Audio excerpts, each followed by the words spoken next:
Right, we're at a Honda dealer today. I'm on the East Coast, and today we got David. David, thank you so much for meeting up with me. Thank you for coming out here. Look at this setup. Oh my gosh.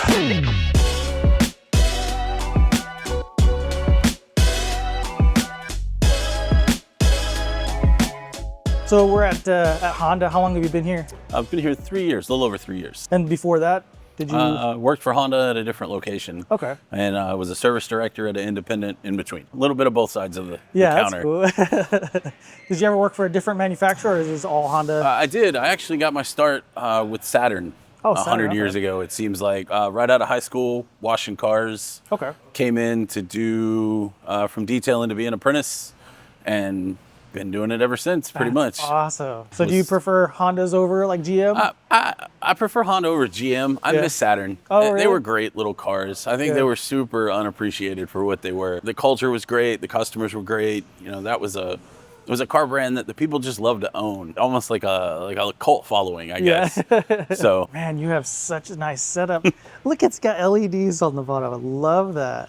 So how long have you had this setup? I've had the triple bank for about a year. Okay. I bought the triple bank, bought the locker, then I bought the hutch, and the double bank was actually a box that my dealer had for a year that he'd been riding around on the truck. It was the gray color, but it had purple trim. Oh, okay. And so he was doing a deal on like at the holidays, I think, where he was trying to offering some incentive or whatever to buy it. And I said, well, what if I bought it and we bought all the trim for it? And my MATCO dealer's fabulous. So he brought me the box, he ordered the trim, and they came up here one day while I was at work and tore all the old trim off, changed all the trim, all the decals, all the logos, everything to make it match this one.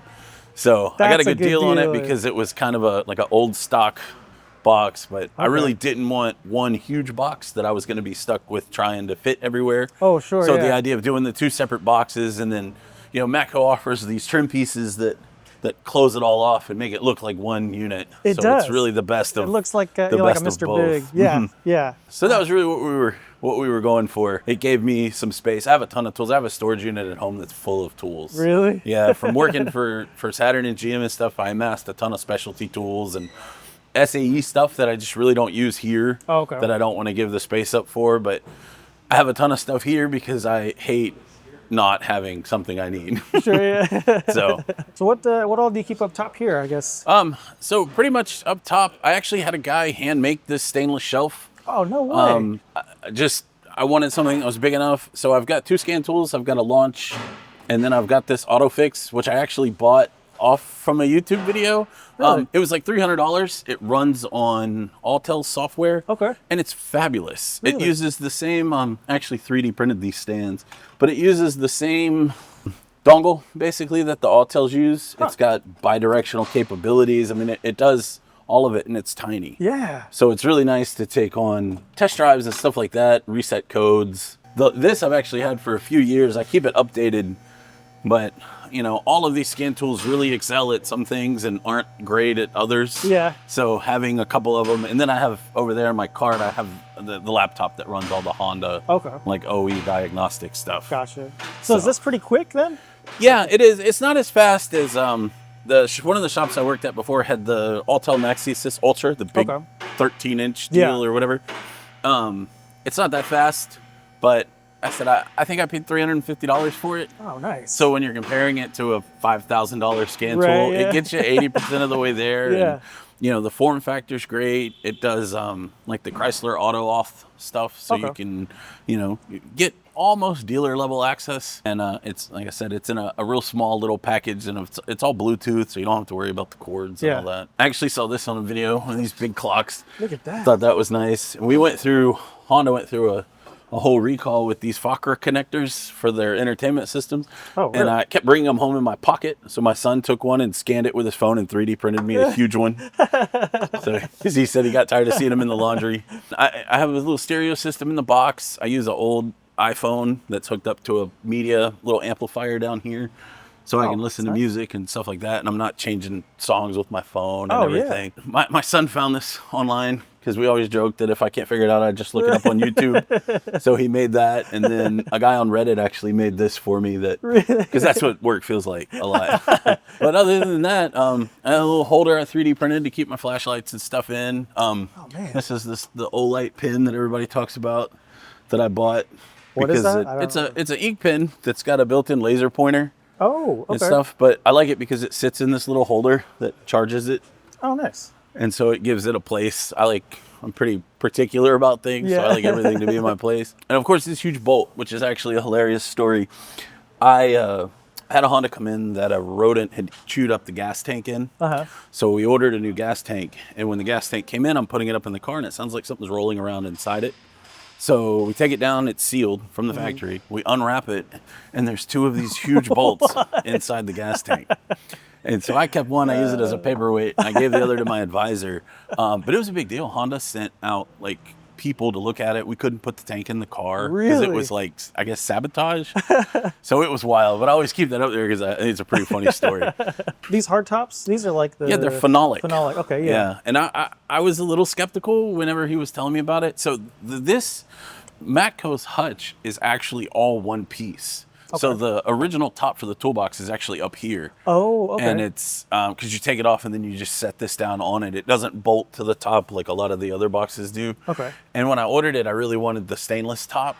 But my dealer was like, no, you're going to love this thing. It's basically indestructible. And beat on it with hammers and worked, and it just, you'll get some little surface scratches and stuff, but for the most part, it just wipes right off. So I like it a lot. And then I put the light. MATCO sells their own, version of the light that's got the little magnetic switch, so it turns off when you open and close the door. I bought a super expensive mechanical gaming keyboard because that's what I use at home. And I used to go home and tell my wife all the time that I hate my keyboard at work. Yeah. And she was like, you just buy the same one you like at home. It's so stupid to be mad about this. So I was here one day, and I think, I don't know, something happened, the battery had gone dead or something. So I just threw it away and drove to Best Buy at lunch and bought that one. And people will come over and use it, and they're like, this is nice. And I'm like, it's really expensive. It's probably not ideal for the environment. So these come from MATCO, huh? Yeah, so each of these, the locker is basically this wide, and the hutch is this wide. So where they butt together, they give you these new, and this actually comes with the locker that finishes the piece off. So it just makes it look seamless, and it helps keep the dirt and grime and stuff out. It really like you could just keep adding on. And that's like the plan. More and more boxes. Yeah, we talk all the time about moving the cabinet and putting a third box on the end and just running it all the way to the wall, all the way down. And like I said, the nice thing is that they're clamped together underneath, so they stay, so I can move it around. But if I needed to take it apart, I'm not trying to move something that's 22 feet long. That's true. Yeah. So the lockers, a lot of my bulk stuff that doesn't fit well in the drawers, I keep my gloves in there so they don't walk away. I actually bought this off of a TikTok video, which I put magnets on it so I could take it off. Nice. But it goes all the way down to 14 millimeter, which is big stuff that most of the other ones I have found don't. Oh, okay. I 3D printed a holder to keep all of my zip ties organized because I got tired of them flipping around in my drawer. That's so, and they're like out of place. Yep, out of the way, and it sticks to the wall so I can still slide my drawers out, and it doesn't come with it. I put holes in the backside like that have magnets in them. Okay. I got a top-on battery tester, to test the batteries on pretty much everything we do. Honda has their own that we have to use for factory, under warranty vehicles, but it's very slow, and you have to input the VIN and do all that stuff. And this, you just give it the specs and it tests it. And that has a printer too? It does. It prints right out of the front. It's a little thermal printer. Nice. It's super fast, and it works great. Of course, gasoline samples. I try to keep everything labeled to keep the inspectors happy. Yeah. Top done. Remote jump box. That's a huge one. I had a NOCO for years, and that was actually on special about the time the NOCO died. Okay. It works great. I've jump started everything from, motorcycles to big diesel trucks. Oh, really? It just keeps on keeping on. And of course, battery charger.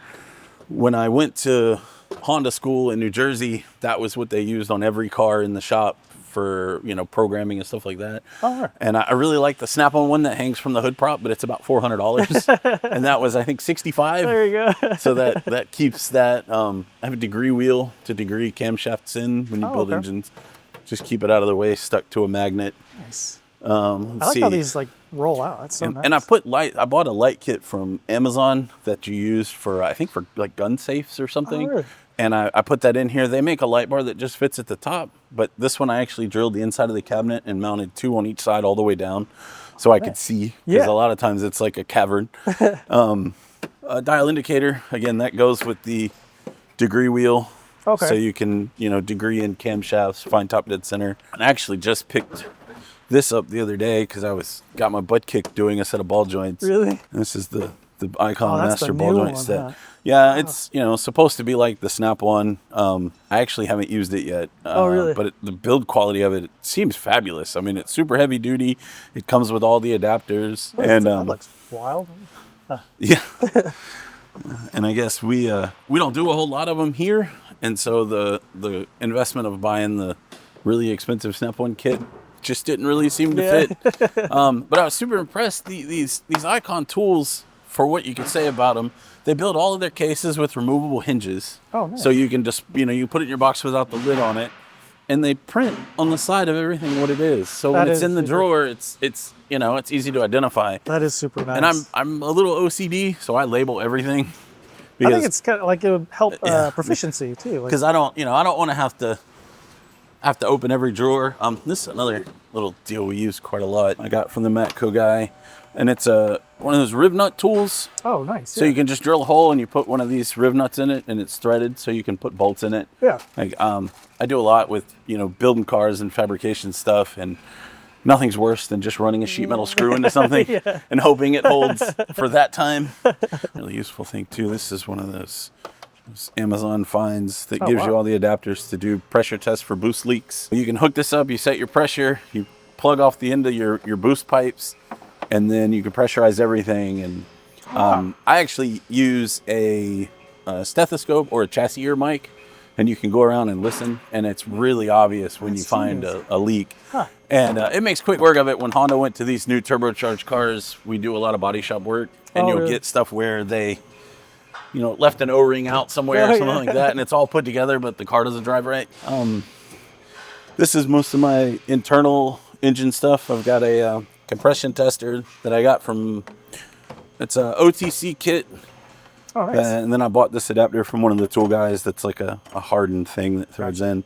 And it gives you all the adapters, even down to the new little 14 millimeter spark plugs. Probably one of the few Mac tools I actually have is a leak down tester to do differential pressure. Yeah. And so then you mentioned Mac. Do you get all the trucks out here? We do not. When I first started here, we had a Snap-on guy. He retired about 3 or 4 months after I came, and that left us with just MATCO. We've never had a Mac dealer here. They come fairly close by, but the way that the regions are split up, we don't get one. We just started getting a Snap-on guy. I think he's been here 3 times now. That's been nice. We get some tools warranted, and I picked up a few things from him. And then I have a back pressure tester. These are great. You can pull out your oxygen sensor. And then you screw that into where the sensor goes and start the car and drive it, and it'll show you if you've got a clogged catalytic converter, stuff like that. You can also do it with like a pressure transducer with a scope, but that's a $25 option instead of and this is all drill bits and everything. These are the MATCO, the step drill bits. And they are the absolute best drill bits I have ever used. Are they? Oh my gosh. And they warranty everything a 1/4 inch and bigger. Which is nice. We actually have a recall out that you have to drill 3/8 holes in the frame of the old CRVs. Really? And I've burned up like 10 of these bits, and he just swaps them out. So they're great. They cut so well. One of the other guys in here that actually bought a set was trying to drill out a stud on a wheel that the stud was spinning in the hub. And I went over to help him, and I got that bit, and it just went right through it. Really? I was like, I've never seen a drill bit that actually worked that well. So I immediately bought a set. But I've got a little Milwaukee. Most of my cordless stuff's Milwaukee. Dremel tool. And then air right angle drill and an electric right angle drill. Nice. Because there's nothing worse than having to drill something out in a tight spot and not having one. And then all of the little OMT for taking off rounded lug nuts and stuff like that. And then a whole saw set. This is a little monster kit. Just to have, every once in a while you need it for something weird. I've got these MATCO fluted extractors, so you can hammer them in. You drill a hole out, hammer them in. Sort of like nice. the twist sockets, but these seem to be way stronger. Really? Like they've done a really good job. I picked them up one day on the tool truck and was like, well, what are those? And he was like, give them a shot. And they've worked out really well. Of course, an eraser wheel to take pinstripe or adhesive. You know, we do a lot of accessories that stick on, and if you have to warranty something, it leaves all the adhesive on the car. Yeah. That makes quick work of it. Let's see. This is more bad day stuff. The Mac tap and die set. Again, this is the master set. I've had it for a few years, but I've supplemented it with some other sizes that didn't come in it. Try to keep that kit fresh and complete, because if you're opening it up, it's been a bad day. Yeah. I bought these. So these are the Lyle tap sockets, and I had bought my son a 3D printer. So we sat down and took some files and played around with them. So this lets me keep, these are the big oversized ones that they sell in a separate kit. Okay. And then this is their base kit, but we printed this holder to keep them all together. And that way, Oh, that's so nice. easy to reach when I need them. Yeah. These are also tap sockets that you can put on a ratchet, but they're adjustable like a drill collet. Oh, okay. So they come in handy for putting them on the end of an air tool. And I actually, more of the 3D printed stuff. I bought a Lang thread chaser set, and it just comes in a blister pack. And so we found this file and 3D printed this little holder. My son did for me. That's awesome. That lets me keep it all together. It shows what the sizes are, and everything has a place. That's awesome. And then it's got a nice little label on the lid, so you know what it is. The 3D printers are like game changers. You can do whatever you want. It's really crazy. I mean, we've used his a ton, and we haven't scratched the surface. Yeah. I mean, I see videos of stuff. I'm actually restoring a 61 Ford.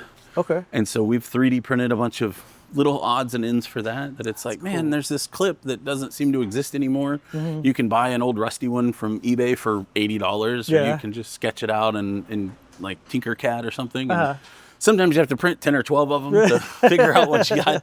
Let me see. I've got the Lang stud restorer kit to go in, and it gives you installers to pull new studs in, and then it gives you thread chasers to clean up wheel studs. And these are pretty interesting. It's a tap extractor. So you're trying to tap a hole, and you break the tap in the hole. It's like super bad day. And the taps, yeah, you're totally screwed, because the taps are hardened, so you can't drill through them. So what this does is these flutes, or these tabs slide in the flutes of the tap that's broke off in the hole.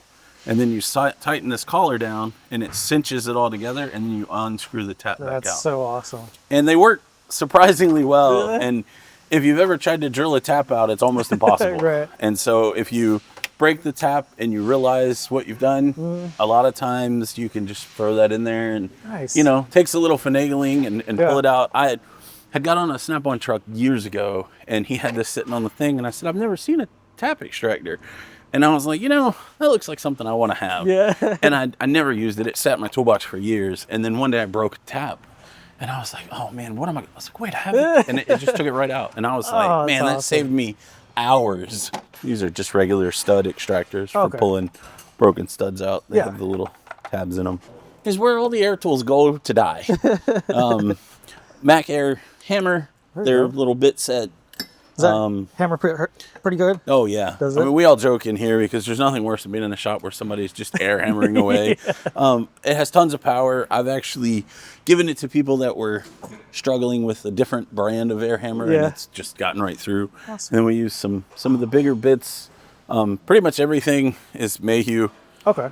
They make a fabulous product, and it's, far easier stomach than some of the Snap-on stuff. Air went from being king to being kind of forgotten about pretty quick, and then the old Snap-on Chrome FAR 72. Love that. But yeah, that drawer, aside from the air hammer, it doesn't really get used. We'll do the top drawer that everybody loves. Look at that. Yeah, I don't even know where to start. So these are what kind of These organizer? are Ernst. I think they call them the Socket Boss tool organizers. They sell them. Tecton sells them. I think Snap-on sells them. They're great because the rails are turn and lock, so you can lock the sockets on. Okay. But you can also just pull the whole rail out. Oh, that is so nice. So it lets you configure them how you want. I'm really particular about knowing what's missing. So I have everything. Everything that's in here pretty much that has a spot, it has a peg. So I know if I go to look at a glance and there's a peg there's something missing in an open peg, that I'm missing something. Awesome. And I actually have a rail in the bottom of one of those drawers that's nothing but these clips. And so it gives me the ability, when I change stuff up, I can just pull the rail off, pop a clip off, and change it out. Love that. My sockets are... Yeah, as far as like a brand, do you have like a... No, I mean, I have a lot of Snap-on stuff just because I do think they make the best. Yeah. But there's a lot of stuff that the price point just doesn't make sense given the amount of use. In the last probably 5 or 6 years, there's been a huge boom in all these companies like Vim and Mayhew that have just started making a lot of stuff that is super useful at a price point that you could justify having it even if you don't use it all the time. Oh, sure, yeah. So like most of my swivels and stuff are Snap-on. I bought a bunch of the Expert stuff when I had a Mac dealer, which is like their Taiwan brand. And they've held up great. I just don't have a whole lot of use for them. So justifying, I think the Snap-on guy was in here the other week with a set of 1/2-inch sockets that was like $1,000. Oh my God. And $1,000 is a lot for sockets. But I keep, in spite of pretty much everything that's in here, there's not anything that's a direct duplicate. Oh, except really? these two Phillips bits. They basically serve the same purpose. Okay. So, of course, I have all the Snap-on 3/8 deep, 3/8 semi-deep, and then shallow metric, and then chrome. And the chrome stuff, these are actually made by Ulsa. Okay. You like their sockets? I do. They're, a tremendous value when they do. So I bought this set actually on I think it was a Black Friday deal last year. Oh, really? And I think it was like $20. And How much? I've never broken them. Did you say 20? Yeah. No and way. I had one that I think by 19 I was trying to get a lug nut off on a wheel that had a real tight bore. So I had to hammer it on, and when I did, I split it. And I just emailed them and they mailed me a new one the next day. So it was super easy. And again, the chrome ones are really for a situation that the impact stuff doesn't fit. So it doesn't really need to be super high torque. Gotcha, yeah. And then I have these are all Snap-on quarter, metric, shallow, semi-deep.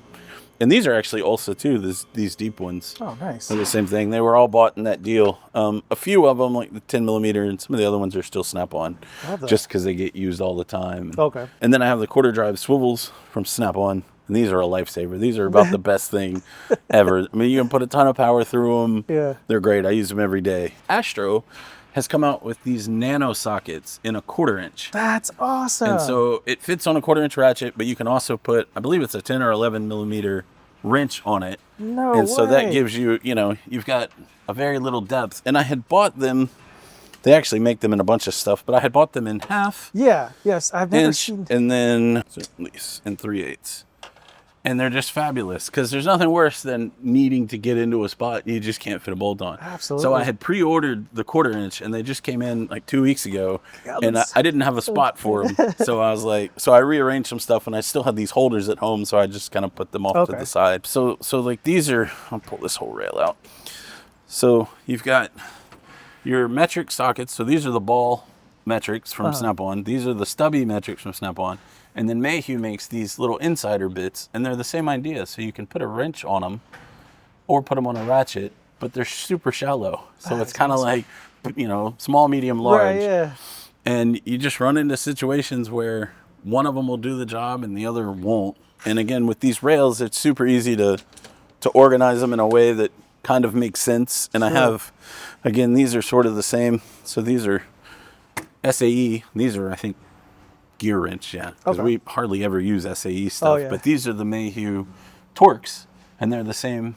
Same thing with the little quarter drive insert, and then you can put them on a wrench. And so these, I'll pull this out too, because these are kind of another cool thing. So MATCO just came out with what they call their OptiGrip.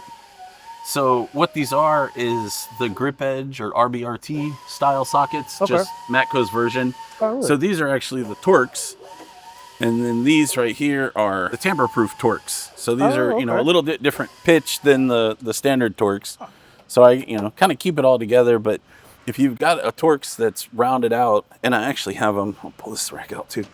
I have them in the Allen too. So it looks like a Torques, but you can see that they're cut at an angle. Oh, yeah. The Hondas especially, they have high pressure fuel pumps that are mounted to the cylinder head, and they're held in with Allen bolts. And we get them all the time where you go to take them out and the Allen bolt just rounds the hole right out. No. And you have to drill them out and it's a nightmare.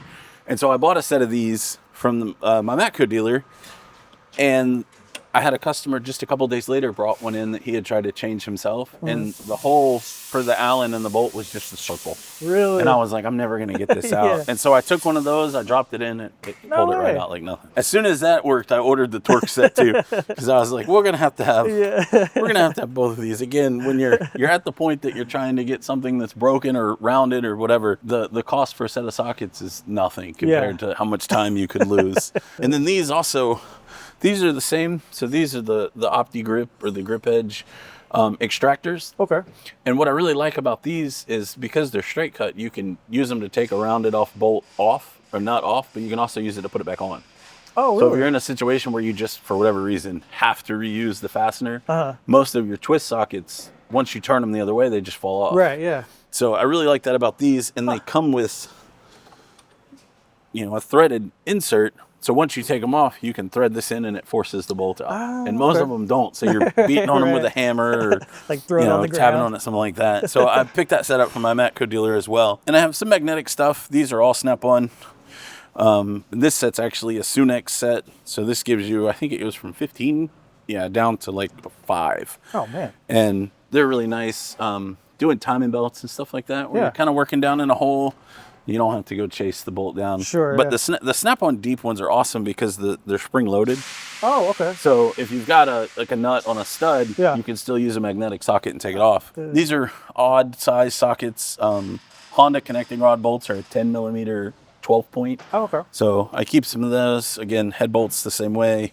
Petcock sockets for your radiator drains. Oh, nice. Those come in super handy. And then this is a socket that I saw, and there's a guy named Ryan Mullen that does a channel with, about working on cars. Okay. And so you put this on a ratchet, and it goes in the back of a knuckle, and it spreads the knuckle to get it off the strut.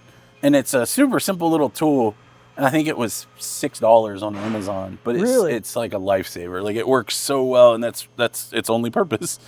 So I wonder if it's the same Ryan Mullen that.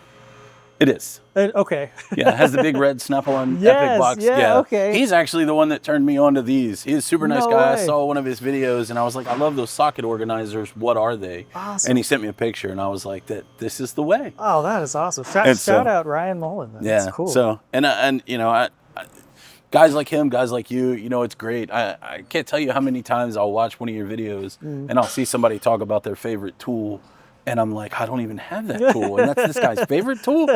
And you've probably done more to sell random tools than most people. And the rest of this stuff's pretty basic. This is all metric. This is all SAE. Like I said, I've got an old car at home. It's a 61 Ford that I've been building. I kind of work on everything. So I like to keep my standard sockets. This set, I think it's this one. This one's kind of interesting. Yeah, Astro just came out with these, and they are half-size sockets. So it is a 19 and a half, all the way down to, I think, a 10 and a half or 8 and a half. What is this? This is a 9 and a half.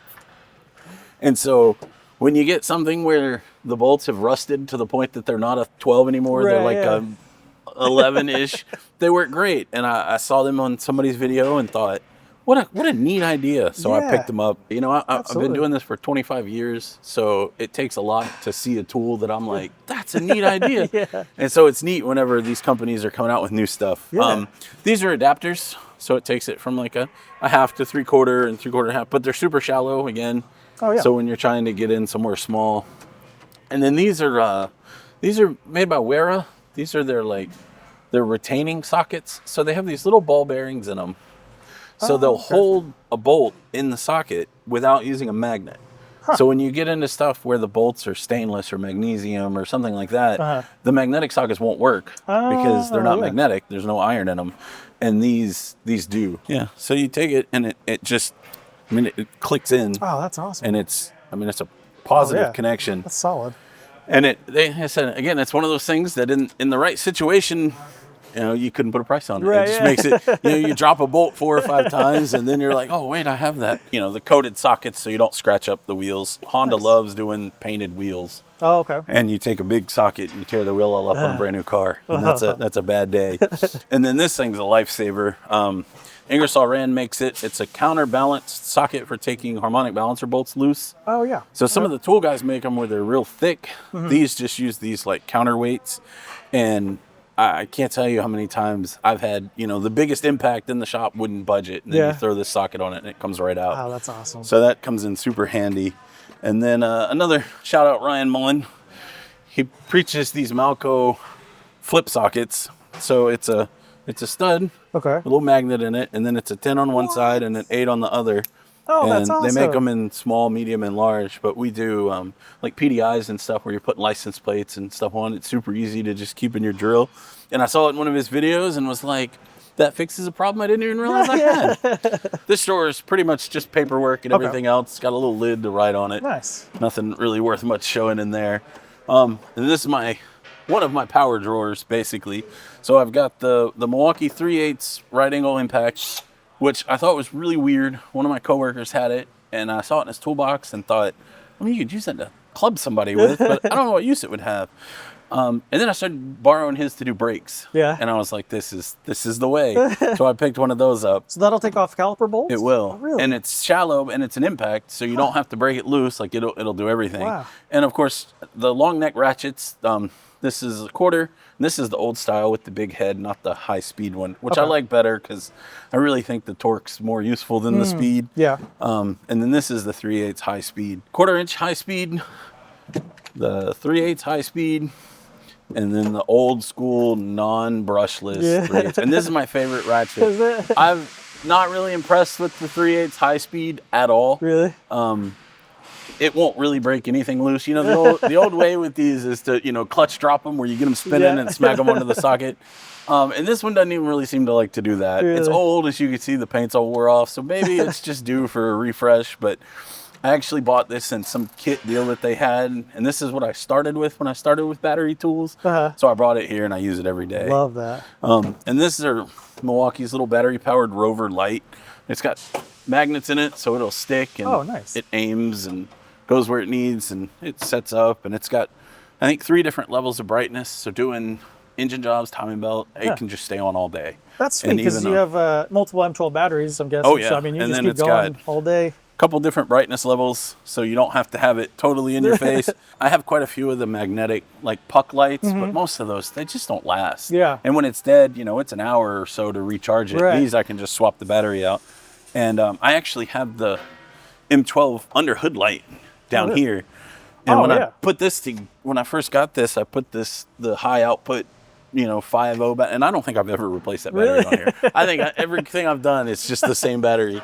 And then Old Faithful, I think this is probably the Snap-on cordless tool everyone has. Yeah. I bought it strictly because I love the back and forth trigger. It's so nice not having to change direction. I did the little magnetic base, which is nice because it lets it, stick it to the lift or whatever. But this is the only battery Snap-on tool I have. Oh, nice. And I think it works great. My favorite drawer, which is Look at that. pretty much almost all Snap-on. I actually had a whole lot of these ratchets in various mix-match ways. When Snap-on started coming out with the foam, I was like, what a neat idea, because, when it's gone, it's real obvious that something's missing. And so I started stalking eBay auctions of people selling the foam. And when they first released them, you could get them pretty cheap. Now people want more. I mean, I see people selling just empty foam for $200, and I'm like, we're not going to do that. So I had bought a bunch of the foam, and just kind of bought a few ratchets here and there to fill in the holes. This is my one. This is a gear wrench. Okay. But it fits in the hole perfect, Look and at that. I don't really use it. And the Snap-on one I think is like $200. Yeah. So this gets the job done. But I had messaged a guy one time on eBay that was selling some green handles, like replacement handles. And I wanted to buy a couple because I like the green for visibility, because the gray and you set it down under hood and it's gone. Oh, sure, yeah. And so the green gives you a little pop so you could see. And he was selling one particular size, and I asked him if he had any others, and he said, I'm a dealer that's going out of business. I have a whole box of them. No And I way. said, well, how much for the whole box? So I bought the whole box. No So some way. of these ratchets, I mean, this ratchet's probably 10 years old, 15 years old, but it looks brand new It does. because as soon as the handles start to get worn, I have a whole stash of them at Look home, at so I just that. change them out. Oh my gosh. But all of these, there aren't any duplicates in the whole thing. There's different versions, so I've got these two are probably my two most used. Okay, like these are your go-to. Yeah, Okay. especially for like alignments and stuff. I like not having the flex heads. When I'm really pulling on it, it gives me, it feels like it's not going to slip off. Okay. And then this again for the same purpose. So I probably use these two the most. But I also have, their counterparts in the flex head. Nice. So, and again, some of these are old, some of these are less old. I mean, even, when I first bought this, I thought, what in the heck am I ever going to use this little tiny ratchet for? And then it turned out to be so useful, I bought different versions. So this is actually I think these are Titan, so Okay. they're gearless. So you can't, there's no switch to change direction. You just push the tang through the Oh, side. okay, yeah. But they have no teeth, so it's just friction. Huh. So when you're under the dash doing like H-felt work or something like that, you're not trying to get to the next click. And they were really inexpensive, and they came as a set, so you get 3/8 and quarter. Okay. And these have been kind of the rage lately. So this is made by Koken Okay. in Japan, and this is their little tiny 1/4-inch body, but with a 3/8-inch I head. love that. And the flex head And too. yep, and I saw this probably on Ryan or Mr. Subaru or one of those channels, and thought I need to have that. So I ordered it, and I probably use this more than anything because it's super strong and it just it fits real nice in your hand. So how would you compare a Koken to a Snap-on? A lot of so I have quite a few Koken ratchets at home. Okay. And I think they're as good, if not better. Really? Obviously I don't have any of the new 100-tooth Snap-on ones because I don't care for them. Yeah. I haven't been impressed. I bought one. I didn't like it. Now a lot of this stuff I bought pawn shop, yard sales, stuff like that over the years. Because we haven't had a Snap-on guy. Oh, okay. So matter of fact, when our Snap-on guy showed up a month ago, I said, I have almost everything, but I really want a new set of torque wrenches. And he hunted these down. Look at And this is like the master set with all three pieces, and it was an absolute fortune. I never see the green quarter. Yeah. That's so awesome. And he was like, I don't know if I can get you this set, because I had these two, but in the red and black. I said, Okay. but everything else I have is green, and I really like the foam. And he hit me up Tuesday of this week, and he said he had gone on another distributor's truck to swap some tools, and he had this set. He was like, if you want it, I'll get it. So I actually just got it. This is really the only new awesome. Snap-on tool in the box. I think the Snap-on torque wrenches are heads and shoulders above the other ones. I've used the Mac ones, I've used the MATCO ones, I've used the gear wrench ones, and the way that these things feel, the precision in them, I just think they're fabulous. They're an absolute fortune. I think this set was $2,200, $2,250, Man. something like that. If you're at the point where you're putting something together that you care enough to torque it, I'd rather know it's right. Sure, yeah. and having these do the torque angle and all that's great. And then this is that Astro wrench I was talking about. So this, you can see, has a little snap ring inside it. Yeah. And it's basically just like a really long 17 millimeter ratchet. But when you combine it with one of their little shallow sockets, I mean, that's tiny. yeah. And you've got real leverage, not just like a ratchet wrench, Sure. which are strong, but not strong like a real ratchet is. That's awesome. And it's, you just flip it around to be reversible. But And I guess it's like a pass-through. Like, it is, yep. Yeah, that's- And they actually make, I think, insert sockets for this that are like those Milwaukee Insiders that you can use for like, real long threaded stuff. oh, okay, yeah.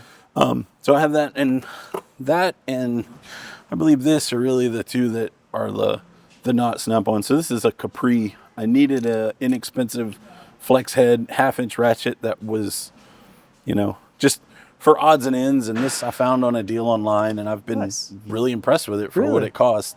But pretty much everything else is Snap-on. Yeah. And then all of these ratchet holders I 3D printed.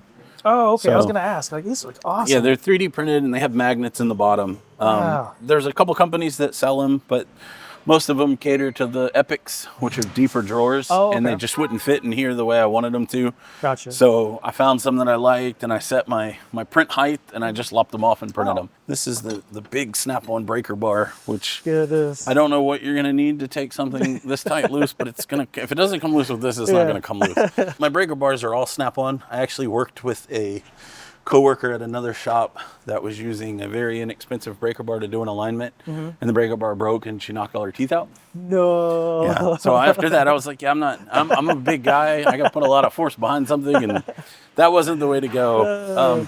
And then I have this that I use a whole lot, which is a Mac as well, and it's a 1/2-inch drive extension, but it's a locking 3/8-inch Nice. anvil. So for bell housing bolts and stuff like that. Honda loves to put their starters under their intake manifolds, so you can actually take this and go in right through their wheel well. No way. And you can use your big 1/2-inch impact to get a bunch of torque, because it's so long, it really kills the torque. This is a little gear wrench set that I actually found at Home Depot. Oh, nice.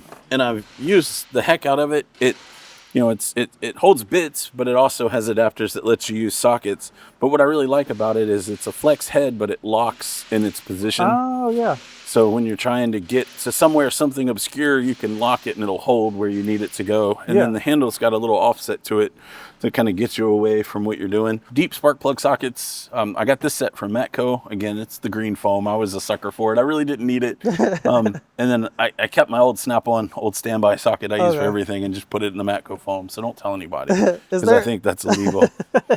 Is there an advantage of having like deep? Sometimes, so a lot of these new cars are using these real small, like 14mm spark plugs. Okay. And what we have found is that when you use a standard socket like this, when you put your extension in the end of it, the tip of the extension hits the top of the spark plug. Oh, really? And when you go to take the spark plug out, it shatters the porcelain. Oh, my God. So you pull the plug out and the porcelain falls in the hole. And we've had that happen on a couple of cars where somebody will put spark plugs in it, and then you start the car up and it barely runs because there's pieces of porcelain ceramic in the hole, and that's a really bad day. And these use the little rubber plastic grommets in them. Nice. This one's actually magnetic, which I sort of like the magnetic better, because the rubber gets oil in it and it swells up, and then you have to replace it, and they swap them out. But fundamentally, I've probably had this socket for 20 years. Really? So I wasn't ready to throw it out. So when I bought the set, I took that one home, and I told my tool guy he'd just have to forgive me. I've got these, which are the shallow, low profile snap-on. So this is the 3/8 set, and this is the 1/4 set, and then this is probably my most used big ratchet. Obviously, you do a lot of timing belts working for Honda, and I use this with a big extension, and without the flex head, it stays. So I can put it on the crank pulley, and it stays straight up and down. The flex head always falls over, and I can't reach it when I need it. And you're doing a valve adjustment, and you're just trying to turn the engine a little at a time, and every time you have to go down and put it back up and put it on the crank. So I bought that, which felt a little silly because I already had this one, but it's really proven to be the way to go. This is the curved, they call it the spark plug ratchet. I really like it for catalytic converters. When you're doing the rear bank where the firewall's in the way, you can get it on the thing and then your hands away from the wiper cowl. So that's really what I use it for. The one that's probably the weirdest and most useful is this. We do, transmissions and torque converters. So this lets you kind of get around in between the block and the transmission and away from stuff and still get leverage on it. It's actually funny. I had set out to buy this ratchet, and I found a really good deal on eBay, so I bought it, and I didn't read the auction. Then when it showed up, it was this one, which is the low profile quarter body, but with a 3/8 head. And when the box came, it was sitting on my front porch when I got home, and I was like, that box is way too small to be what it's supposed to be. So I opened it up and took this out and was like, oh. So then I was like, well, whatever. So I went online, realized my mistake, bought the one I wanted. But in my search, I was like, well, that could come in handy, but I'd really rather have it with a 1/4-inch head. So I bought this one too. And I had them sitting on my kitchen island before I brought them to work. And my wife comes in and she goes, can you please explain why there were 3 of the exact same ratchet? And I'm like, no, they're not the same. They're different. So I spent like 20 minutes trying to show her the difference. And she did not care one bit. Let's see. So these are all the metric wrenches. My goodness. These are the Mac Precision Torque. I had never bought tool truck wrenches because I always thought they were really expensive. I had used Husky back 20 years ago when the Husky stuff was pretty solid. And they had these deals on promo years ago, and it goes all the way to 32. Jeez. And I was like, man, that would be really nice to have. So I bought it, and they've just been fabulous. They have the same, the little cutouts on them to help grab the bolts. And it's a super complete set. These are all the toolbox widget organizers. Oh, okay. which I love because they're magnetic, and then they offer angled ones, so I can fit my big wrenches in. Yeah, that's really nice. Because they won't fit standing up though. I can't close the drawer. And then all my flex head wrenches are all gear wrench for the most part. Again, you can't beat the product you get for the price. So these are the standard flex heads. These are the fixed head ratchet wrenches, and then these are the stubbies. So, and I just kind of have pieced these together over the years. And these are actually, again, these are Ulsa, but they're flex head stubby ratchet. And I bought them because I really liked that they were the 6-point. Yeah. And you don't hardly ever see those. Yeah. And they're, I think, 120 tooth, so they're really a fine tooth. So I figured I'd give them a shot. I actually bought a set for my house, and I used them at home and was like, man, these were really good. So I bought a set for here too. So are all the Ulsa tools lifetime warranty? Yeah, so far as I know. Okay. And the only thing I've ever had to warranty, like I said, was that 119. Okay. It was a super fast process. So nice. And then these are also Ulsa.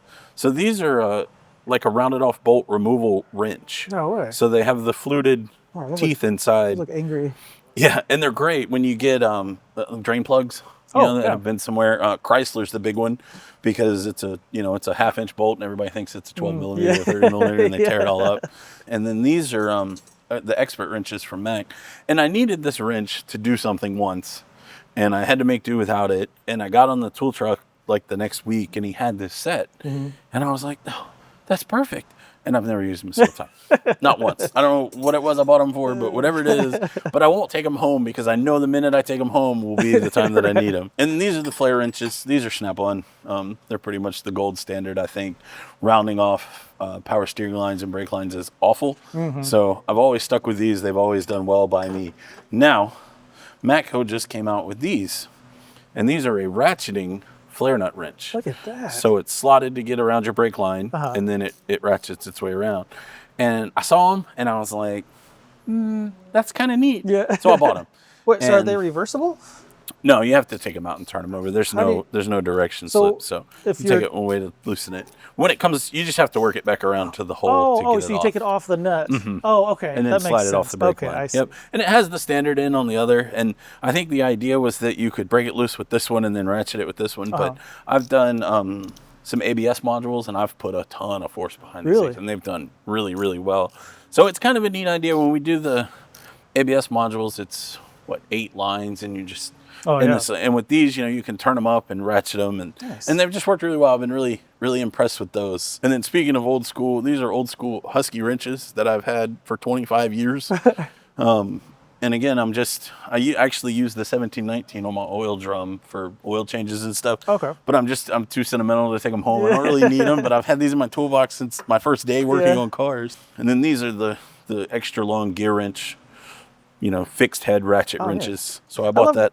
Yeah, I love these because they have the non-ratcheting on the other side. Yeah, and it's got a little bit of an offset, which I like. So when you're trying to get in somewhere tight, you can get a little bit more purchase onto the bolt without trying to, get the flat end up against it. And then these are MATCO, and these are the double box. They're the same offset, but they ratchet. And they actually just changed their design, which is why I bought these. It used to be like the I think it was Mountain that made them, that had the little push button on either side to change direction. Oh, yeah. And you'd ratchet it hard and you'd hit the button and it would change direction. So they redesigned them with these, with the little, the pawl to change them back and forth. And so I picked up a set. So this is the power drawer. Okay. So I keep my Snap-on charger, my Milwaukee Rapid charger, lights, there's Stryon. Nice. Streamlight, which is the best flashlight ever, as long as you don't leave it on in your pocket. So is that your go-to? Really, I use the stylus the most, just because it's convenient and I keep it up here. But yeah, if I'm doing something, especially if I'm trying to show something to a customer, I have a warranty adjuster or somebody out. That's really the go-to because it's the brightest. And then MATCO has come out with these, I think, a couple, different. It's got a big light on the front, a light on the back, and then regular flashlight on the end. Oh, okay. And it's magnetic, so you can, kind of stick it where you want, put it where you need. And, I think it's a rule that when you are a mechanic, you have to buy every flashlight somebody waves in front of you. Yeah. So, and then I have, the Snap-on puck light that I've had forever. And then I picked this up from the MATCO dealer. So it came with a diffuser, which I really liked because it's less, horrible in your face when you're looking at it. But it will also do UV light. That's a UV light? Yeah. And you hardly ever see a decent output UV light. So I was really sold on that. And then speaking of UV light, I also have the Streamlight stylish UV light, yeah. which is the best UV light on the market, period. Is it? Oh my gosh, I've had all of them. And it's rechargeable. It's got, tons of output. It's got a very nice, like, concentrated beam. So when you're trying to do AC leaks, it just works great. I've seen some where, like, you buy them and it's just like a blue light. Like, it's not doing anything. Yeah, and I've had quite a few of those. And then my old Chibi from Harbor Freight, which my little Braun light that I just keep because every once in a while they'll all be dead. It's like, how did this happen? The power drawer. So pretty much everything in here, like I said, is Milwaukee. This is actually the brand new one they just came out with. Everybody's been talking about with like the 500, the 550 foot-pound, and it's a monster.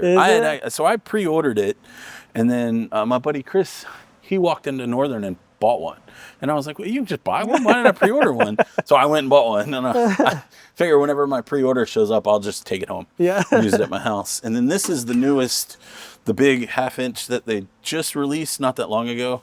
I had the one before it that was a little bit bigger. This one, I think with the forged batteries, like 1,500 pound-feet or something like that. Goodness. But my prior one had burned up, and I had sent it out to get rebuilt. And in the meantime, I bought the mid-torque, which I think is 600 foot-pounds. And as you can tell, that's the one I use all the time for everything.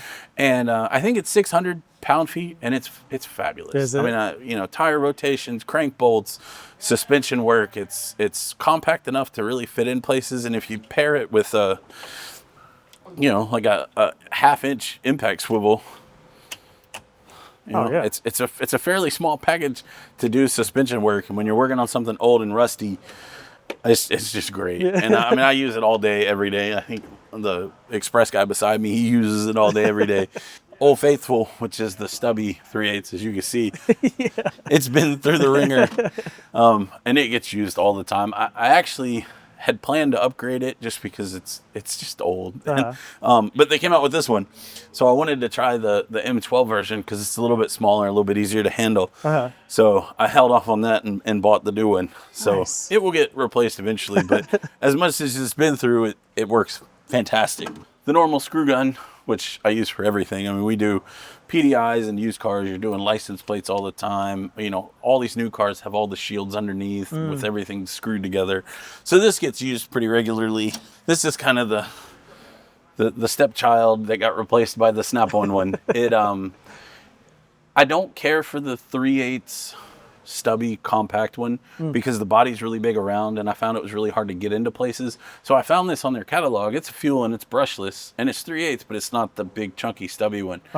And it was the closest thing that I had to the Snap-on one that I really liked. So I picked this up and I used it forever until I finally broke down and bought the Snap-on one again. But I just really like the back and forth trigger, so I stay with that. And then the little compact drill, which is great. We do a lot of accessories, spoilers and stuff like that, where you have to be real precise so you don't drill through something you're not supposed to. And the little drill just really works the best. And then their paddle grinder.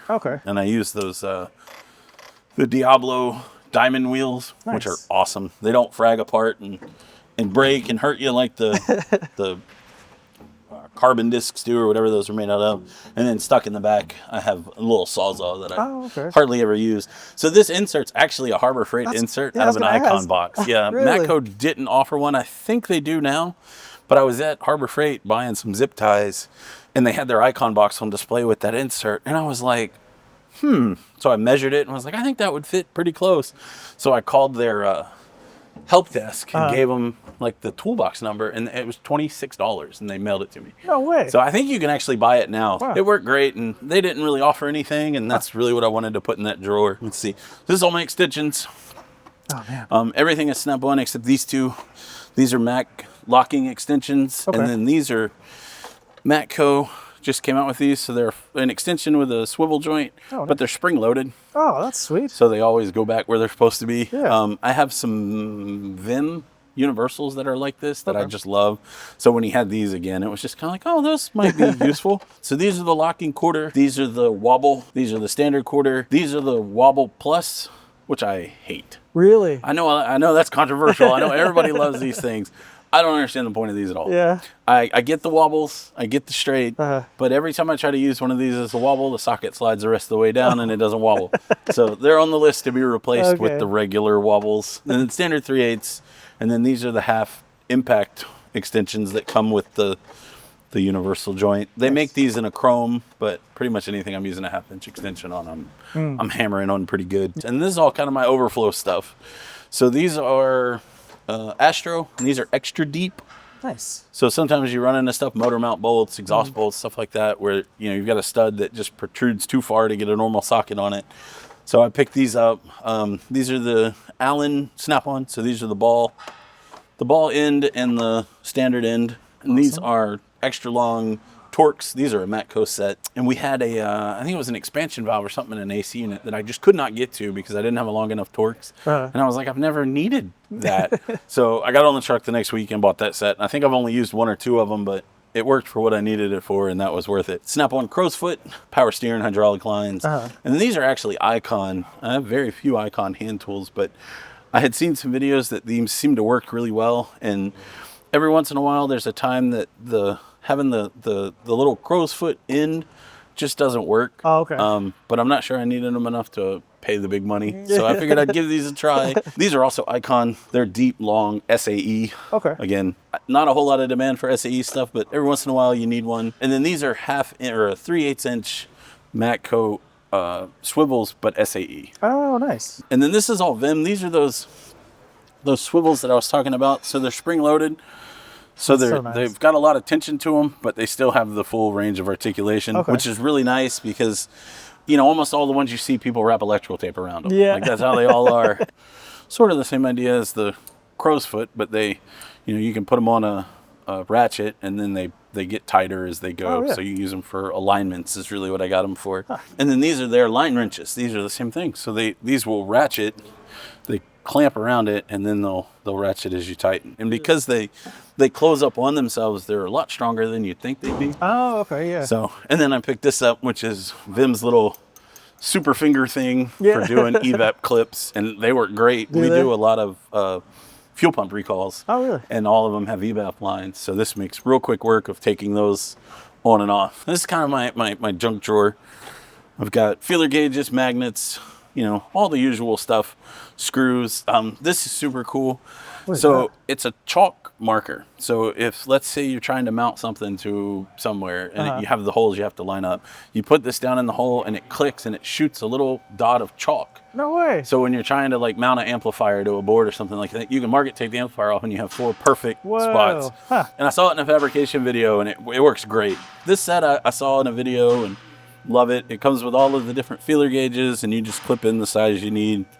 I like having the little handles because it gives you something you can see. Because I'm forever setting them up on the wiper cowl and then they're gone. Let's see. This will eventually be my EV tool drawer. Okay. I have pliers at home that I've been trying to print some 3D holders for to organize. I got the screwdrivers done. So these are Wera, but they're insulated. We have a shop set, but I prefer to have my own. So are you doing more, I guess you're doing more and more like EV type work? We are. They have the Prologue, which just came out, which is the one Honda built in partnership with GM. We have a few of those running around, but they're a full EV. Really? And they're a lot different because it's all GM architecture that Honda rebadged. So we've had tons and tons. And actually, you can see down there on top of that guy's toolbox, that big orange case. Yeah. That's all of the tools for that. Yeah, it's been interesting. We had to get a forklift. We had to get all kinds of stuff. We actually had to replace the battery in one not that long ago, and it was like a 3-day operation. Really? The battery was like 2,200 pounds or something. It was crazy. So we see that's where this is going. And, when you start dealing with EV tools, everything's insulated. And I'd rather know that somebody didn't use it as a pry bar or something and mess something up. So I've just been kind of, in the background buying the stuff as I find a good deal on it. So there's a guy that 3D prints a ton of stuff for Honda techs. Oh, no way. He advertises on the Honda forums. So these are, this is a tray that sits in your intake when you have your upper intake off to cover your intake ports. No way. So you can set stuff in it while you work. This is for the the V6J engines when you have the lower intake out to cover the holes. He makes, so these are plugs for when you do power steering lines and trans lines. He makes a cap and a plug so you can cap them off so they don't leak.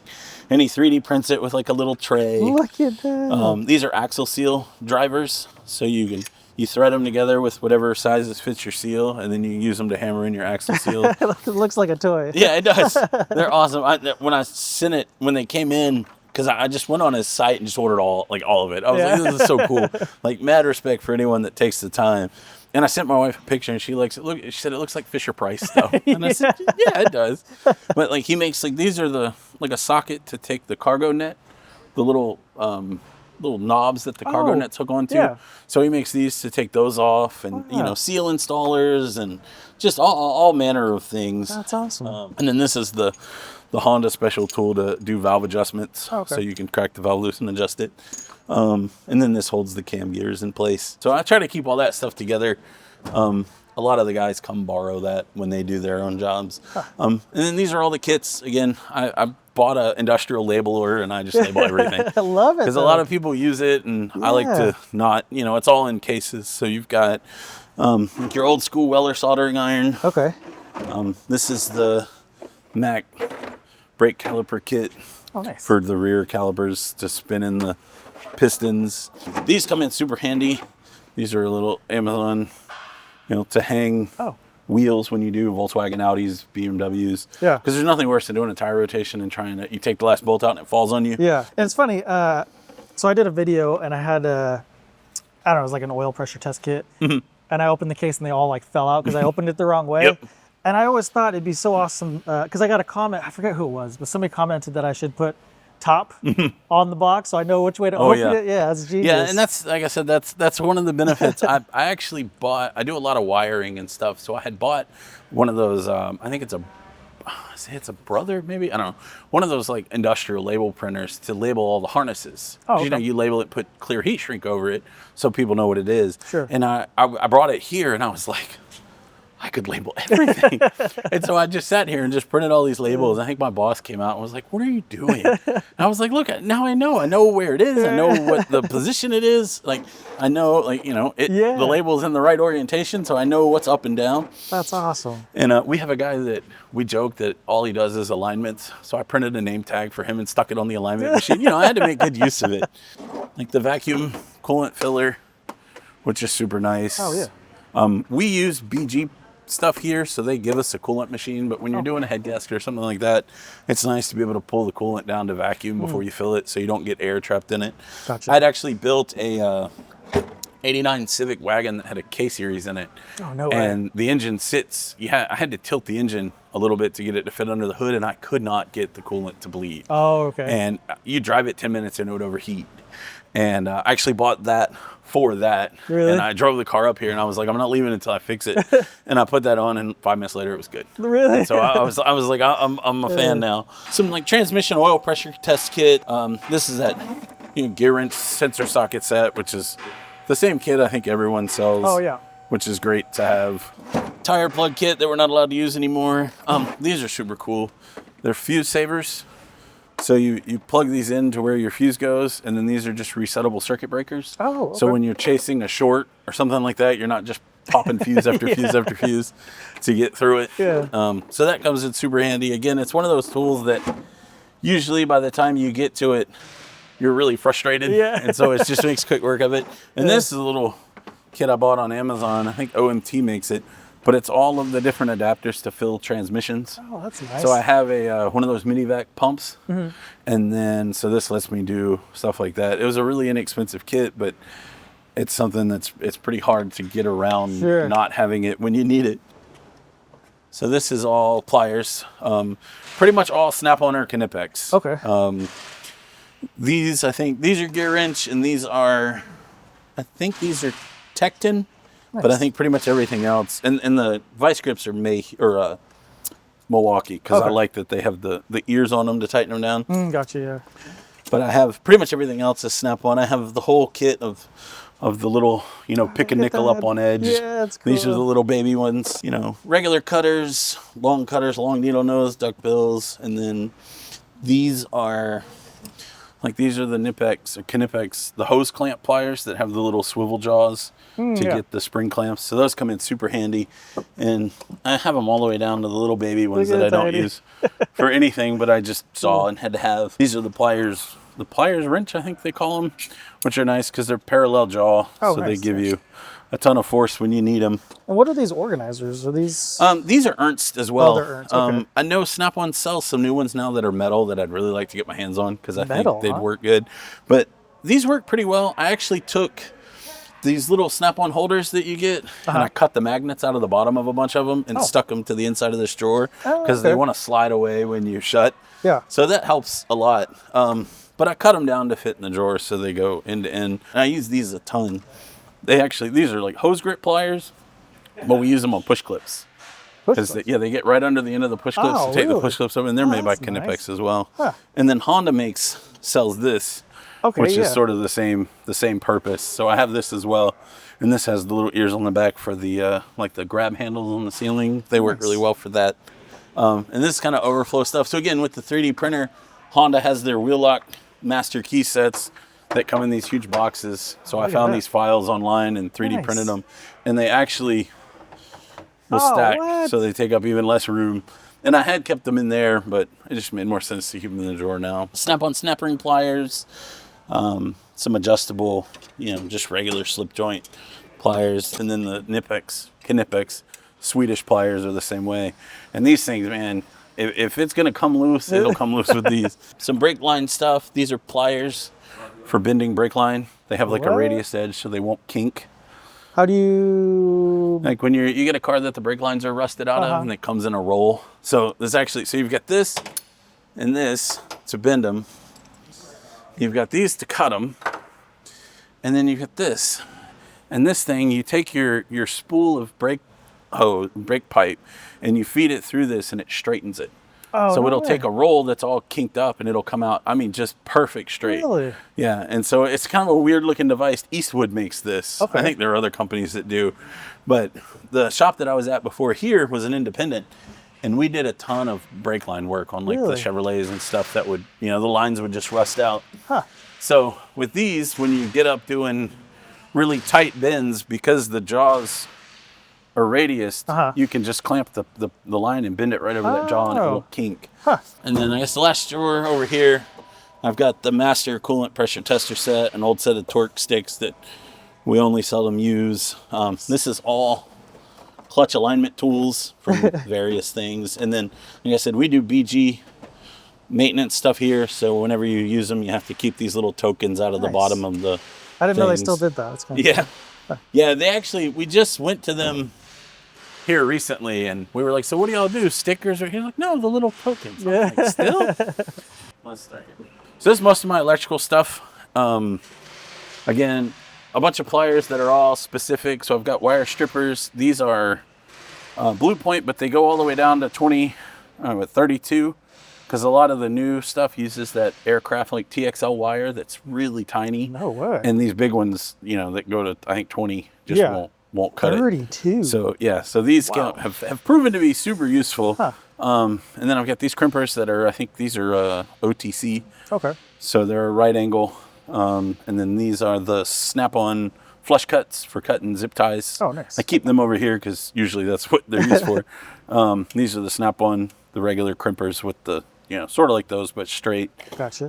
These are the Kinepex dual cuts, and they will cut a 1-gauge battery cable like it's a piece of plastic. Like they're so sharp. You could easily lose a finger. These are the Lyle connector pliers that they came out with. These are from MATCO, but they're all kind of the same for unhooking electrical connectors. We get quite a few rodent cars where the mice will eat the engine harnesses out. So when you do a harness, you're unhooking 50 connectors. So it's super useful. And then this is a relay puller. So you can reach into the fuse box and grab the relay and pull it out without using regular pliers and breaking it. And then this is a cool little thing that MATCO has a patent on. So you put your wire in to these clamps, and then this feeds solder into it. Oh, that's awesome. As you solder it down. So you can hold it in your hand with your torch and solder your wire together. So do you prefer soldering over like butt connectors?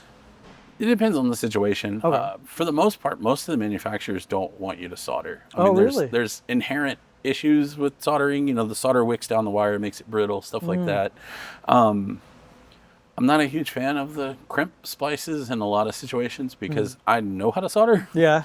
But I've seen a lot of stuff where it's a bad joint and it looks nice and it doesn't make good contact and stuff like that. Gotcha. So the OEs really, if we're not replacing it, they want to use the heat shrink, the regular butt splice connector. And then these are jumper harnesses that let me adapt to every style of fuse that they make to use those fuse buddies with. Oh, no way. So everything from the big mega fuses down to the little micro fuses. So this plugs into the fuse box, that plugs into here. These are fuse cleaners, so they're like little emery files to file out when you get corrosion in the fuse box. Yeah.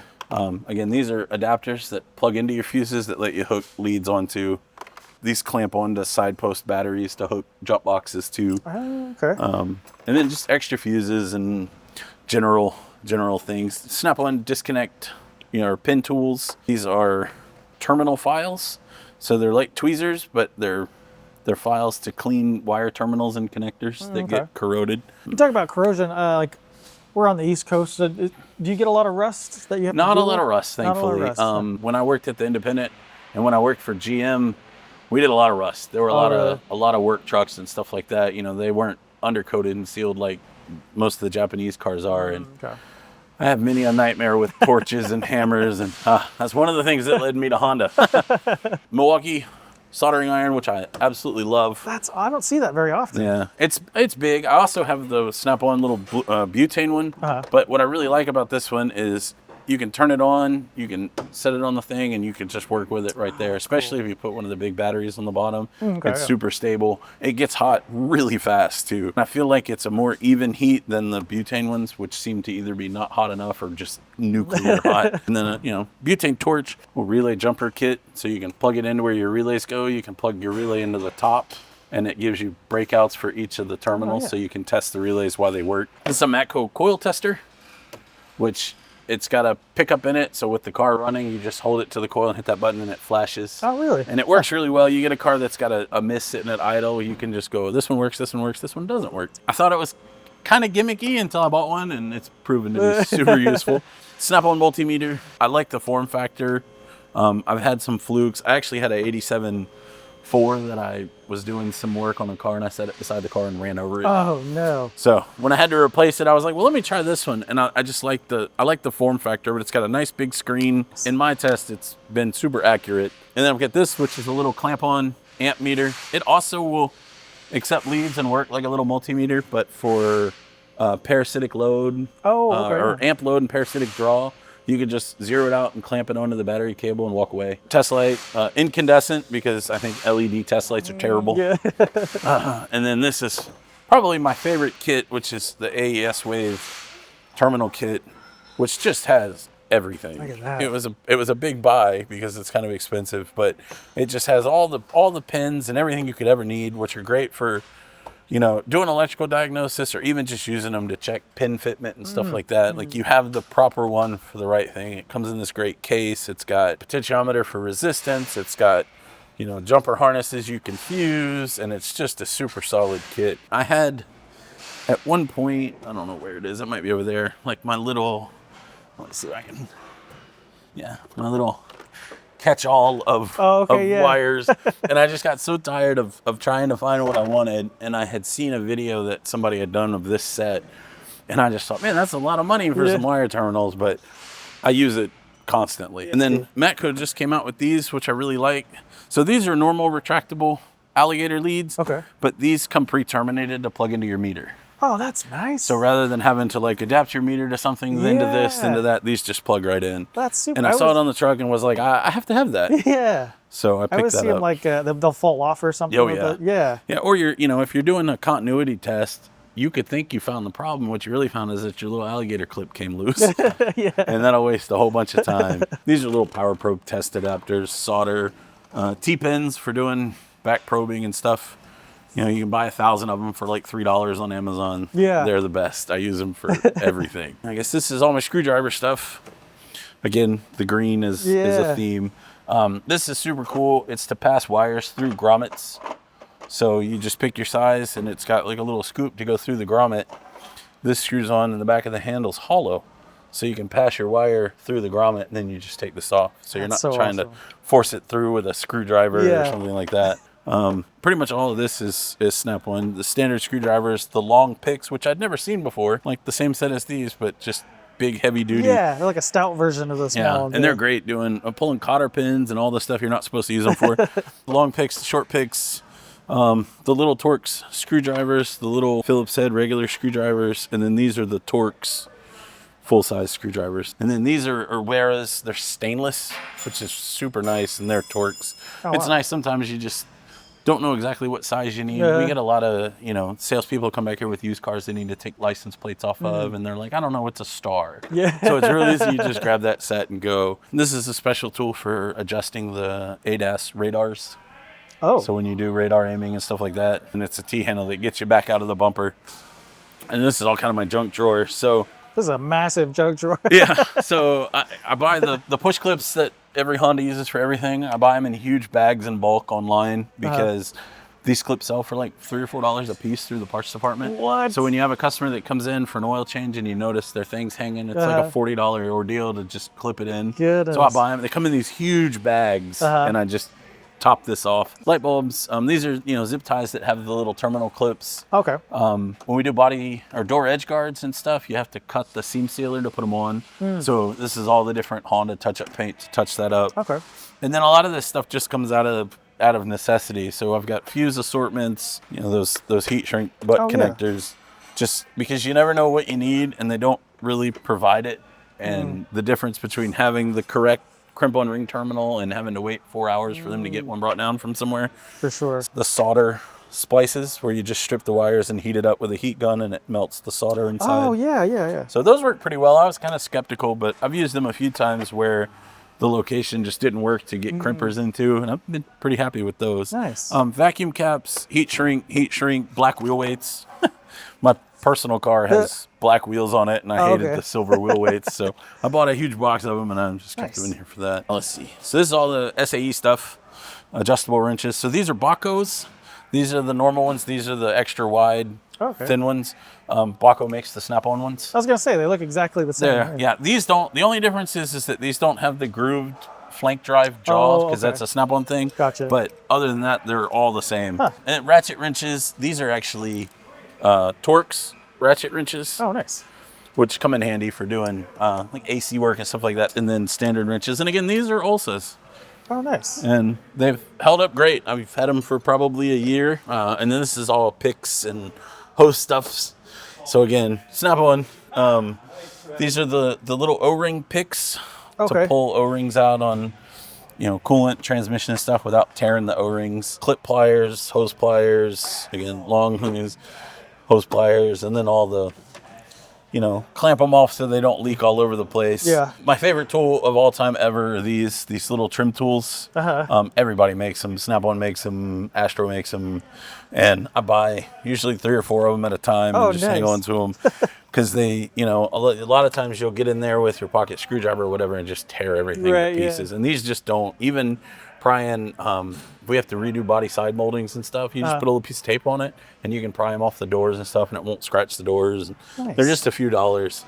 Let's see, hammers, punches, chisels, scrapers. I 3D printed this holder for all my punches. Oh, that's Figured cool. out the sizes just to keep them straight. And again, at a glance, I know that something's there isn't there that's supposed to be. Carbon scrapers. I really like these anti-vibe hammers that Mac sells, Proto, Stanley, all of those. I had the Snap-on hammers, and I just never really cared for them. Oh, really? And I worked with a guy that had one of these, and I borrowed it and was like, yep. So I traded the Snap-on ones in and bought those. Brass punches, when you're doing stuff that you need a softer touch, or fuel pump lock ring, stuff like that. You don't want it to spark. Oh, yeah, So those won't.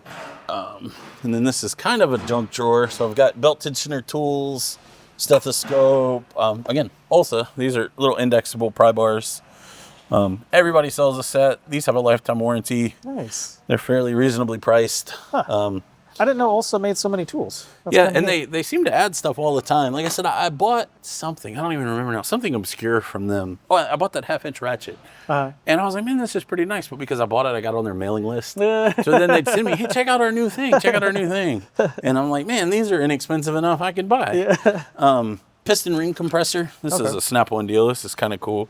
So rather than using the pliers, it cinches them down. It actually works really well. Foam roller for body side moldings and stuff like that to get them stuck down real nice. Yeah. And then, let's see, saw blades and, safety glasses and whatnot. These are all the brake tools. So you've got the single piston, the dual piston, and then the one that goes in the middle that ratchets. Oh, okay. And these are all Matco. I think Lyle and all those make them as well. Battery carrier, and then these hooks. So I bought these to hang calipers with, and I did a big truck, and it bent, and I was like, well, that didn't work very well. So I asked the Matco guy when he came, and he was like, oh, no, we make two. We have orange ones, and the orange ones are steel, and they're stronger. Oh.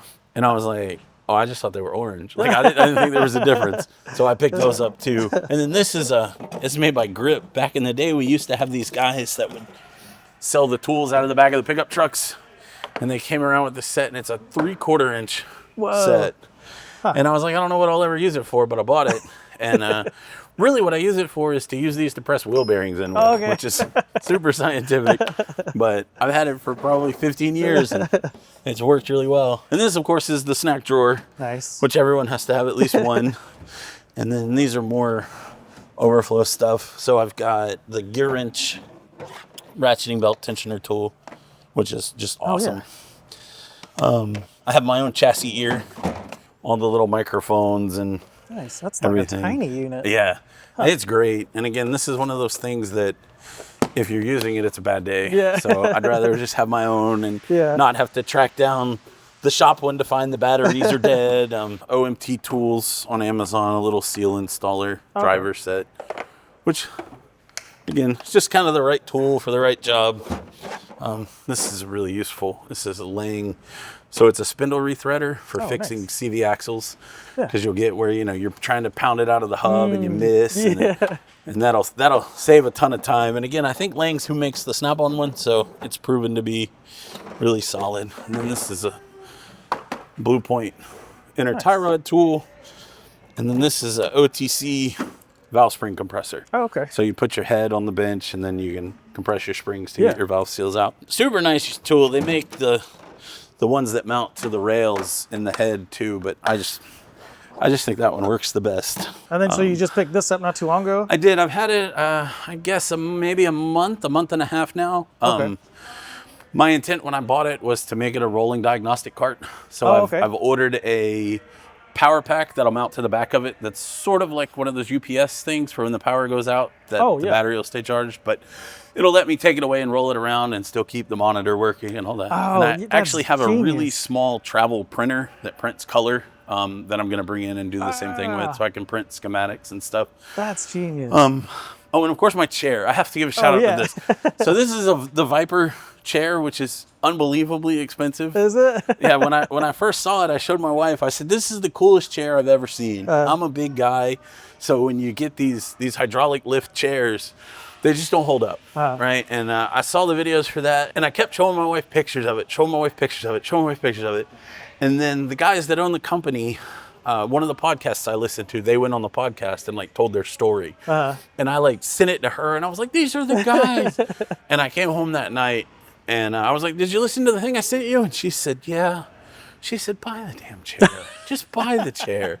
So I bought the chair, and it's awesome. It's tall, so it'll sit up super high. That's so awesome. I can actually sit at my toolbox, or it goes low so you can sit and work on stuff. And I don't know that it was worth the price, but it's really nice. Everyone that sits on it is like, "This is really nice." Maybe the last one you ever have to buy. That thing looks so stout. Yeah. And it will eventually go home. My garage at home's built almost like a man cave. So I did built-in cabinets and pallet wood wall. It's got a big TV out there. So my plan, I really don't sit much here. We stay so busy. So it'll probably go home at some point and be relegated to there. But it's nice to have when I'm typing up warranty tickets and stuff like that. Gotcha. So yeah, I put this together. I actually 3D printed the mount for the monitor. That's awesome. Matco sells one. It's about $400. Oh. And I was like, I'm gonna pay $400 for a monitor mount. So I 3D printed one. I got my little TikTok shop $6 sign. That. That's actually my boss's idea. He was like, that's where you do the check engine light stuff, right? So I put that. So yeah, I like this because it's a slide top cart, which I don't really enjoy to work out of functionally, but with it, it lets me so I can keep my laptop on a dock down in here. The end game is to set this up for a picoscope. Okay. So I'm going to put a boom on the back that'll hold all of my leads, and then the scope and all the stuff can sit down in here, and I can leave my keyboard. And I bought a pointer mouse, so I can just sit in the car and move the mouse without having to have it on a mouse pad. Oh, what? In the meantime, this awesome. has a trackpad built in. It's just really nice. Nice. So I can, again, sit in the car. But when I ordered this, it was gray and black. And so I had my tool guy order me the red emblems to match my box. And then I had these leftover trim pieces.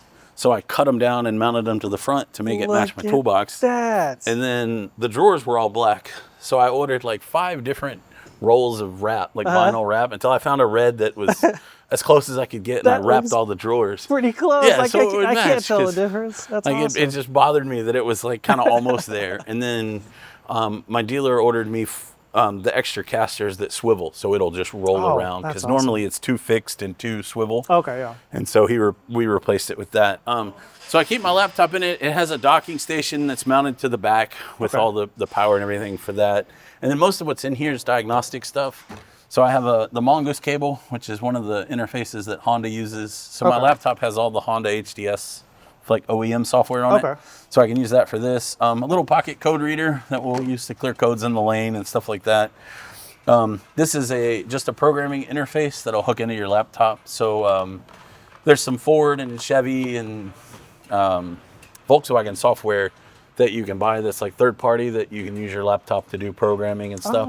And so that is an interface that works for that. USB port, extensions, some random cables, and then of course your push button bump starter for when you're trying to turn an engine over. And then this is, again, more diagnostic stuff. So this is the Icon AC leak detector. Oh, that's cool. I saw a couple of videos that guys had done with that. I've never been a big fan of that style leak detector, because if somebody doesn't take care of it, it completely defeats its purpose. Oh, okay. So like if you have like an evap drain or something, you'll stick the end of it up in the drain and get the end of it saturated, and then it doesn't work anymore. Gotcha, yeah. So using that as a shop tool has never been appealing. But I watched some videos, and it's actually, well, we'll come back to that while it warms up. A video borescope, which is a Depths Tech off of Amazon. I had a Snap-on one. It was terrible. Really? And this one's great. It's got the sideways camera, the front-facing camera. Nice. This is a Power Probe thermocouple. These come off, and you can put these in different AC vents, and then this has its own thermostat or thermometer in it. So you can put these in the vents and set this outside, and it'll show you what each vent's putting and ambient. That's awesome. So it's really nice to be able to track when you're trying to figure out, you know, whether or not it's working like it's supposed to. Infrared thermometer, the MATCO TPMS 3.0, which is an Android-based TPMS tablet that does pretty much every TPMS sensor reprogramming, learning everything on factory stuff, and it'll do every aftermarket one but the Autel. Oh, really? Oh. I don't know why. So I also have the Autel Max TPMS, which I don't find particularly useful for anything but the Autel sensors. But we stock the Autel sensors here because the OEM ones are super expensive. And so I got to cover them both. And then this is an old school just a button pulser to buzz the tire sensors when you're doing or relearning, so you can just walk around and tap them all. Nice. And I think it was $6, and it works great. Now that this thing's warmed up, but so this will show you like your peak graph. Picking the oil in my hands up, but it'll show you as a bar graph. But then you can also do it as like a graph over time. So as you're moving around, checking for leaks, you can see where it peaks and where it doesn't. Oh man! And it worked really well. The video I saw, this guy was trying to diagnose a car that had come back a couple times, and he had gone around with the the UV light and the glasses, and he just couldn't find it. And he's like, "Well, let's give this a shot," and it was just right away. That's awesome. I thought, well, it's a price point that's reasonable enough for me to have for my own, and if I have it, I don't have to worry about somebody else messing it up. Yeah. So, and that's one of the tools that you just don't let people use. Let's see. So this is the Power Probe, the short circuit finder. Which is a super neat idea, and it works pretty well. So you have the box that you hook up to your circuit, Uh-huh. and then you trace this along the path of the circuit. And when you get to the open of the short, it beeps, so it shows intensity. So if you've got a loomed harness running down the side of a car or something like that, it lets you find it without just ripping the harness apart. Again, I saw it in a video years ago and was like, man, that's a really neat idea. And it's a lifesaver sometimes, because you'll get just the weirdest stuff, and you'll spend hours trying to find it, and that really cuts it down to nothing. Power probe, of course, because everybody has to have a power probe. I have an Autel thermal imager camera, which is really nice. You get customer complaints about seat heaters and heated steering wheels and stuff like that, and it's real nice to be able to show them, hey, look, it's hot, it works. Oh, gotcha. We do a lot of parasitic draw stuff. So when you get into that, if you've got a module that's staying on and killing a battery, that module is hot. Oh, so okay, if you can look at it with the thermal camera and see, well, this is still 120 degrees and everything around it's off, this should be off. Huh. So it's been really handy for that. Power Probe makes some really cool stuff. So this is the new thing they just came out with. It's the draw tester. So this plugs into the OBD port. Okay. And it will work as a battery maintainer, but it will also monitor the current draw through the OBD port. So you can plug this in and it'll send current through the system, and it'll tell you what the draw on this is. So if you're trying to do a parasitic draw test, you can plug this in and shut the whole car down and monitor your draw with this. And it has an app you can put on your phone. So you can literally just leave the car and walk away. What? And once the draw gets, you can see, hey, in 45 minutes, my draw is still way too high. Okay. And so you start pulling fuses and isolating circuits, and you can just watch it on this real time rather than using a meter and a jumper harness and an adapter and all that. That's genius. Yeah, it's a great idea. And like I said, you have to charge it. It has its own battery. So you can also use it as a maintainer when you're doing a battery change or something like that. Yeah. And this is a little cheesy thing I bought online that's a spark plug tester. So you put your spark plugs in it and you can turn the current up and it'll fire the spark plugs. So if you've got a car that you think's doing something weird, it's a real easy way to just at a glance check. Okay, so this is my label maker, my Brady industrial labeler.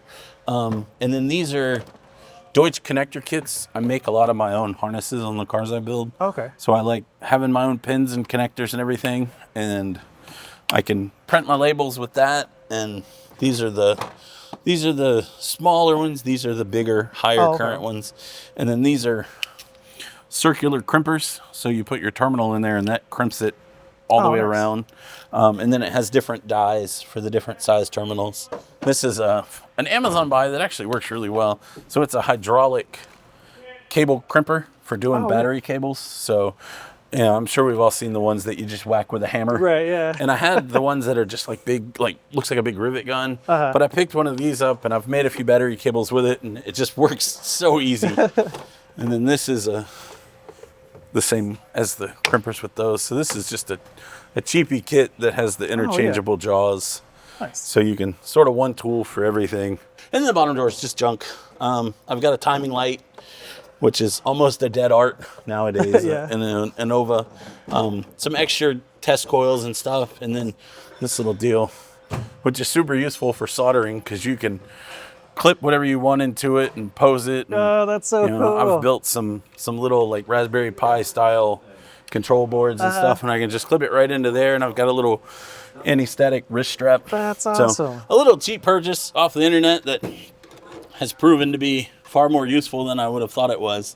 And I think that's it. That is, you have a killer setup. Oh my gosh. I said 25 years of accumulation. Yeah. And unfortunately, there's still a ton of tools in storage and stuff that there's just no room for. Yeah. I tease my boss all the time that like I could take up this whole wall and keep going. And I do have a question. So with somebody with as much experience as you have, do you have advice for somebody who's looking to maybe exit out of a different trade and come in here, or maybe they're just young and they want to come into the automotive? The most important thing, so in my opinion, I mean, what I see with people that we hire and people that come in is this is really an all or nothing career. You really have to be willing to put the time in. When I started as an apprentice, on slow days, I cleaned trash out of the ditch out front. I mean, it was just, you sort of have to take your licks. Yeah. And I really think it's neat that there's channels like yours that let people that have been doing it for a long time or have been doing it for not a long time to show off their collection, and how you